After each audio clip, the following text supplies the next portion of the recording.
So today I will focus on consistency and not drive too aggressively. I will try to not push too hard. We have the simulator here with a real cockpit, like in a proper racing car, a real steering wheel.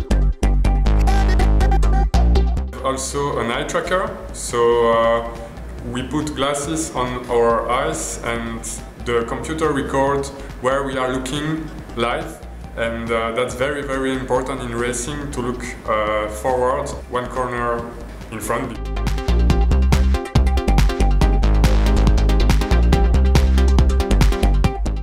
When you learn to drive in a kind of way in the simulator, you can try to reproduce it in reality.